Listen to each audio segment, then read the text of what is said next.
Welcome to the EV Ready podcast, featuring industry leaders and their perspectives on electrification, hosted by EV Ready Energy.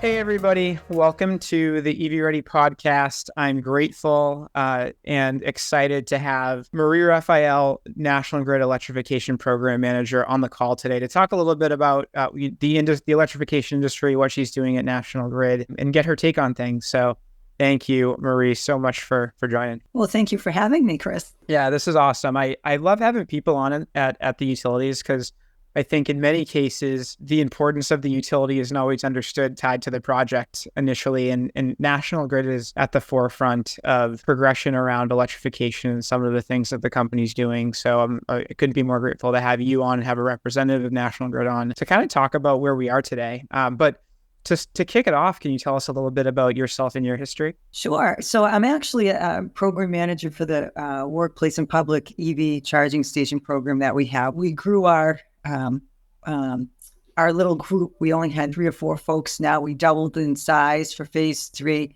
But as for me, myself, I started off working for National Grid years ago. I won't say how many, but a while ago, back in before 2000, before the turn of the century anyway.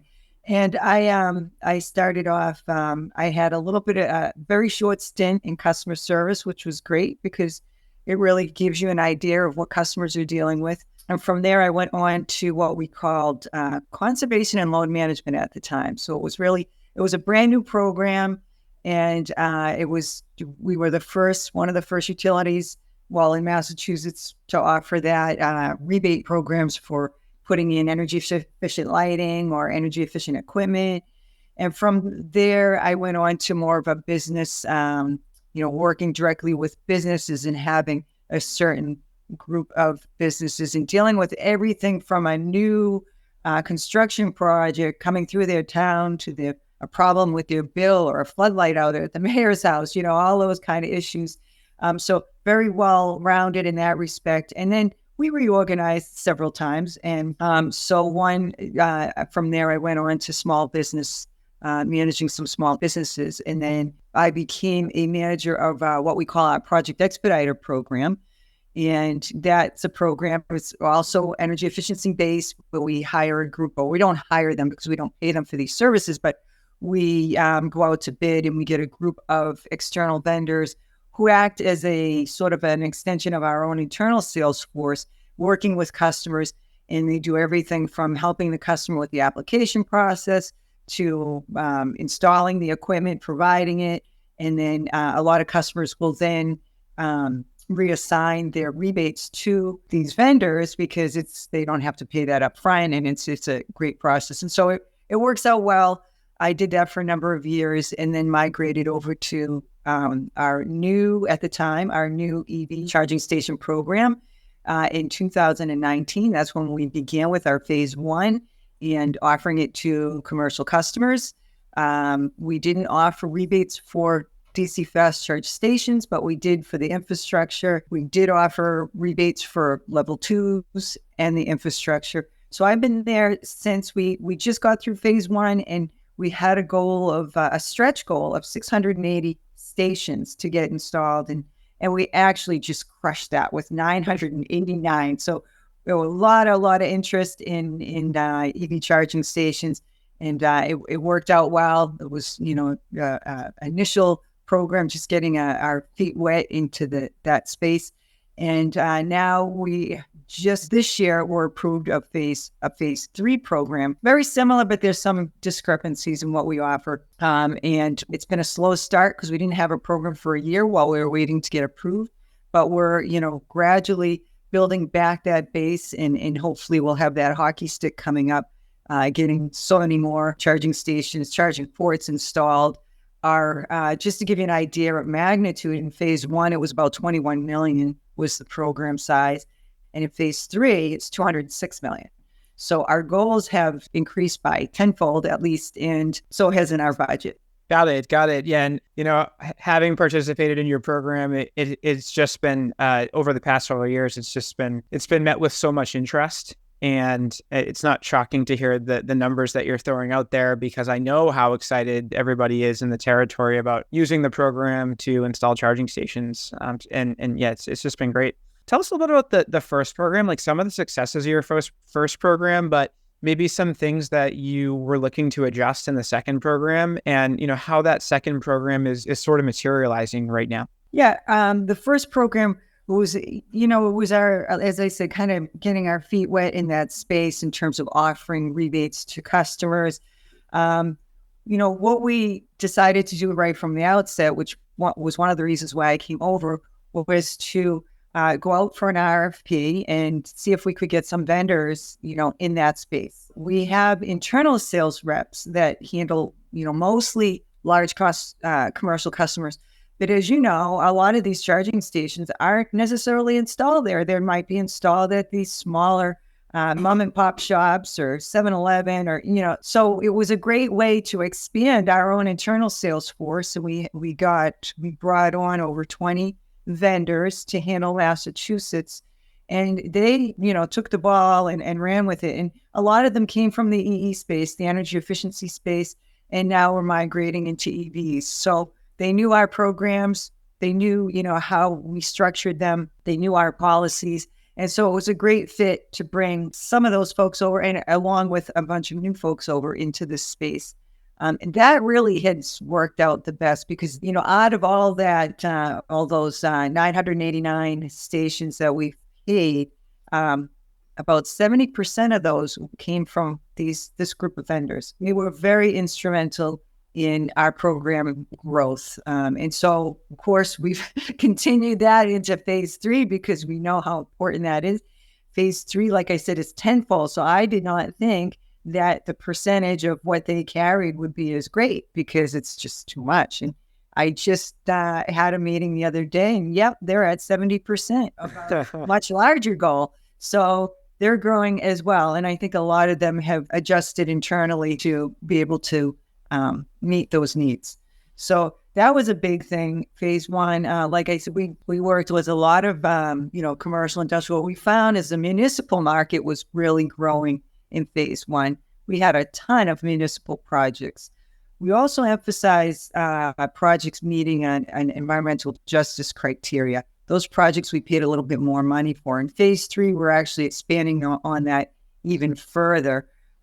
Especially if you meet what's called an income criteria. There are 3 criteria: income eligible, English isolation, and minority. And if you meet the income eligible, then that's where the largest rebates are. And that's so we're finding now in phase 3 that has also expanded. We had about 40% of customers meeting one criteria in phase 1. Now we're at like 60%.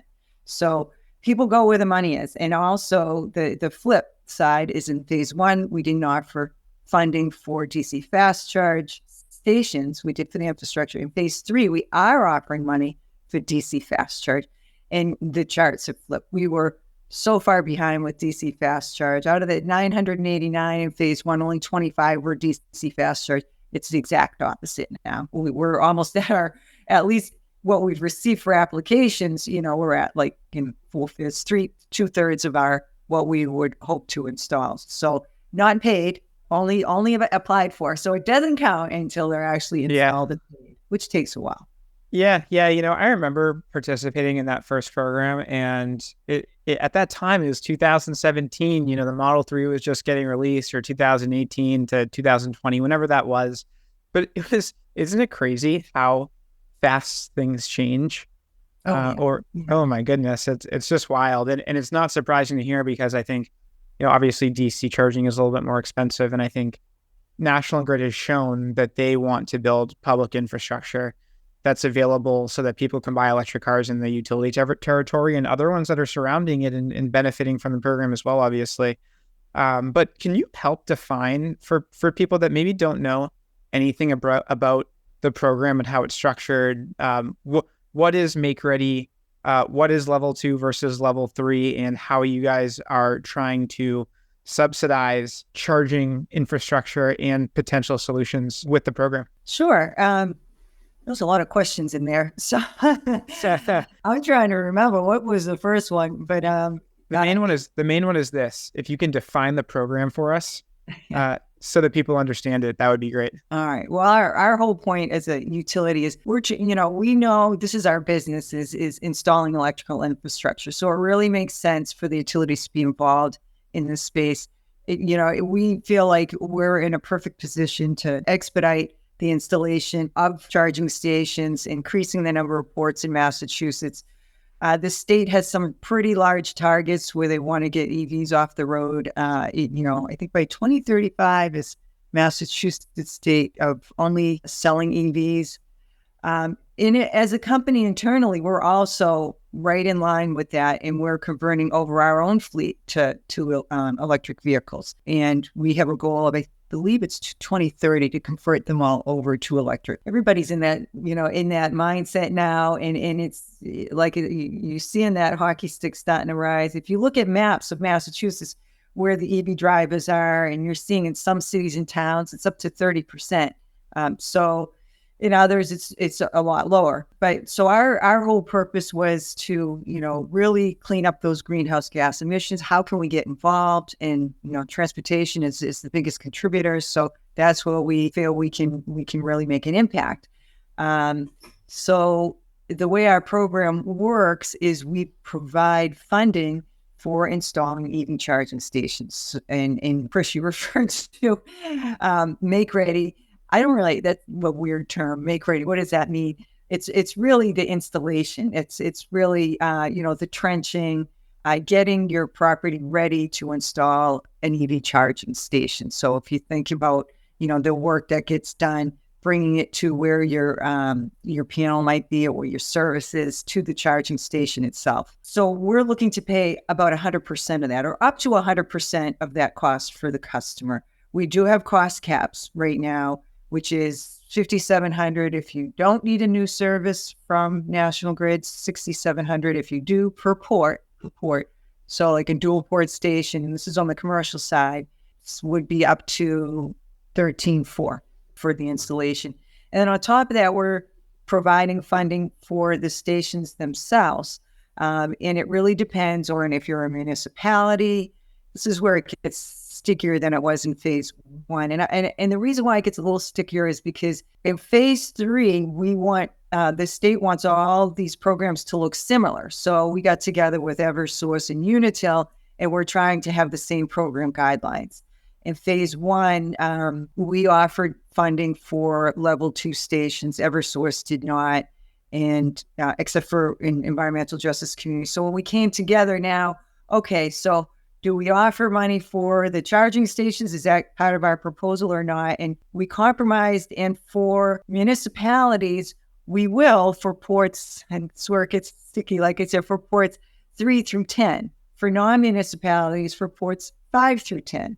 So we are funding some of the ports, but if you're installing 10, 20 stations, we may not be providing funding for all the stations, although on the make ready or the infrastructure installation side, it doesn't matter. We're funding anything from 0 to 20, 30, however many ports you want to install.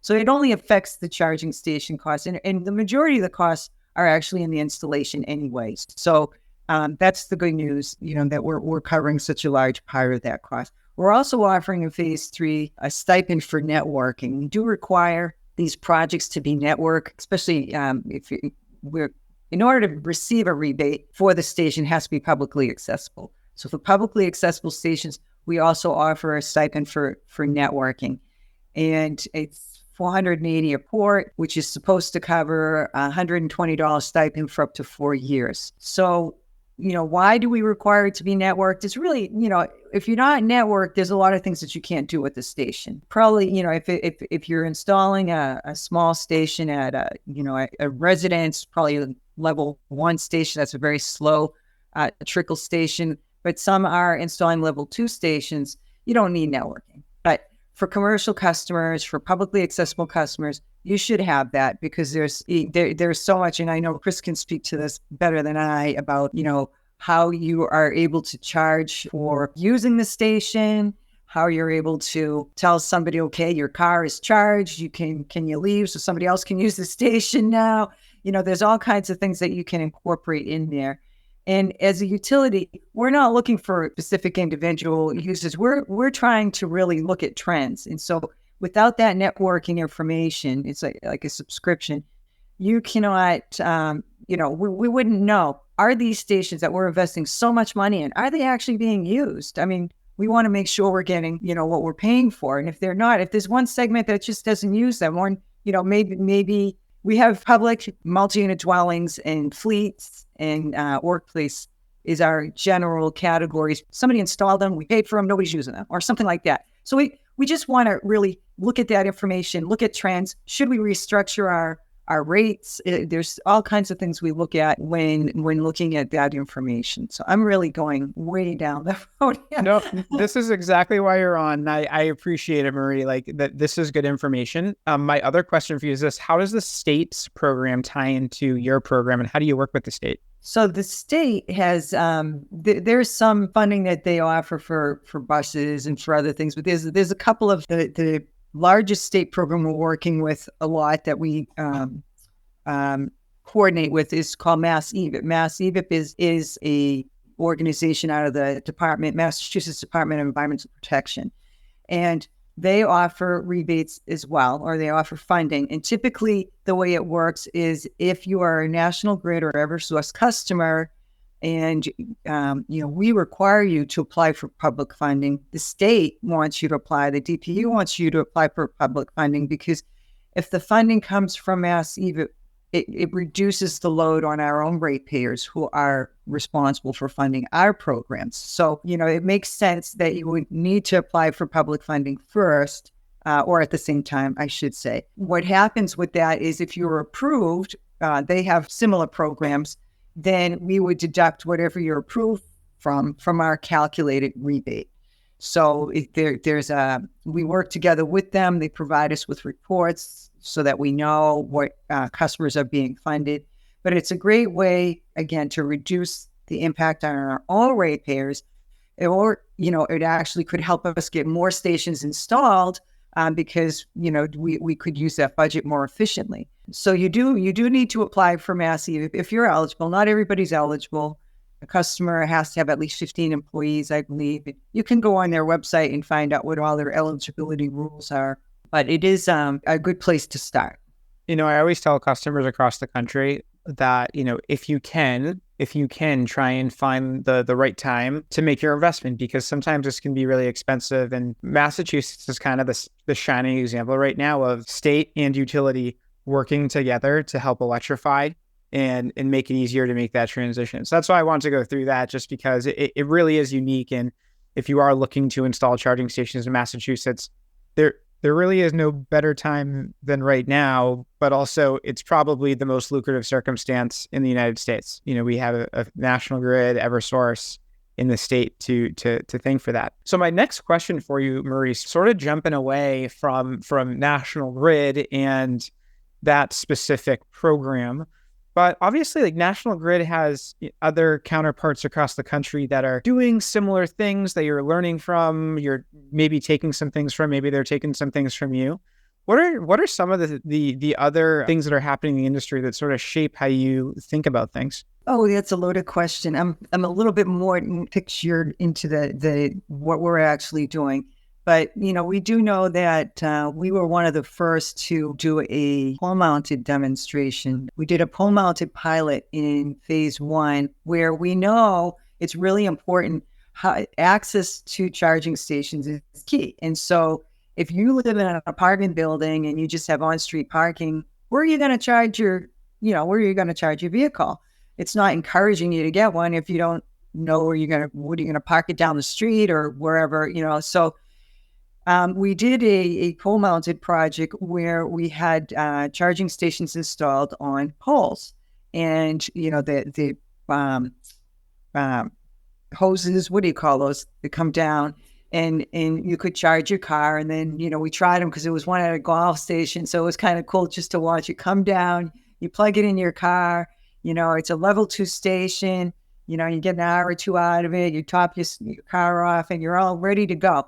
So we did that in Melrose, and I believe there are about 15 of those installed. We got a lot of attention from that. I think it was in the Globe as well. It was on a lot of news articles, and because it's really one of those. That's a customer we need to address. One of our most important customers is the multi-unit dwellings. The other thing we're looking at doing this year is we're looking at how can we, in areas that are a little bit more constricted with capacity constrained, how can we get charging stations into those areas? So that's something we're looking in phase 2 as kind of a development project. What are we looking for? You're looking for no charging in the area within a mile, for example. You might be looking for where there's a lot of multi-unit dwellings or something like that, where there's a lot of demand for charging. How can we mix that with, solar charging, battery storage? So we're looking at in the future, we only have funding for so much of these kind of demonstrations. So, but that's one of our off things for phase 3. I think it's so interesting. Like, utilities are in such a strong position to influence and test new things out that we haven't tried before. And let's face it, we say this, we're in the wild, wild west right now, and it's important to test out new solutions to figure out what makes sense. Like, multifamily use cases are just more challenging than other ones to get people to buy electric cars. And I love that. Where in Melrose can people go if they want to see that use case? Well, there's one at Hood Golf Course, so you can check that out next time you go golfing. And they are on different streets in Melrose. You got to look up, but pay attention while you drive. Well, I am gonna go check one of those out. That's really interesting. So the next thing I wanted to talk about is related to demand charges, right? Demand charges is like this inconvenient truth that exists, and it's understandable why demand charges exist. They make sense. I think most people aren't aware that they exist, and once you explain what they are, and just so the viewers know, demand charges are a charge on an electric bill for generally a commercial electric bill, where you're paying for the peak amount of power you're using in any given month, the peak 15-minute interval. And the reason why it's challenging for EV charging stations is because of the load profile of charging stations, especially when it's tied to an existing building load or something like that, where you have peaks in power. Sometimes for fast chargers, those peaks are multiple Walmart supercenters at one time.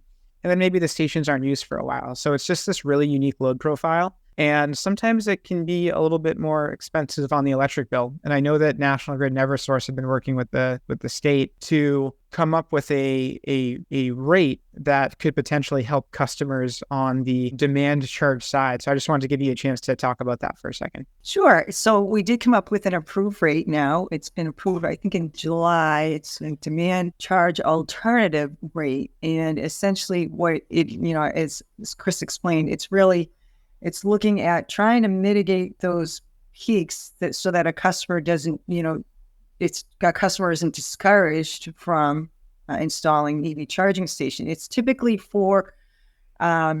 it makes the most sense for customers who have, DC fast charge, those level 3 stations, because they draw the most electricity. You have to be at least 50 kW station, which is a small station, but you think of the level 2 stations that somebody might have for a commercial building, or some even have at their homes, are anywhere from 6 to 11, maybe even up to 19 kW, just to give you an idea. But most of them would be in that like 6 to 11 kW range. So a DC fast charge is that much bigger, and you might see some upwards of 300 kW on the highway corridor at those convenience stops. So that's the concern. If somebody charges their car for at least 15 minutes, it's going to hit that peak for the month.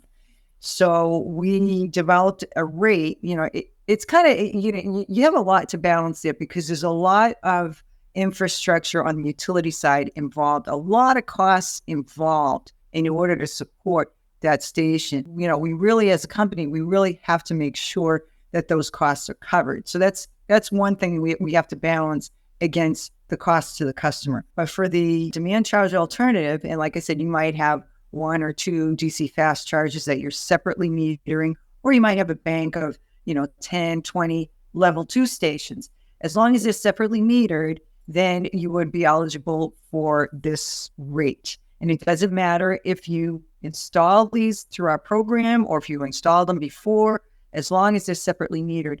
It's a 10-year program. So we're into about 6 months into the first year.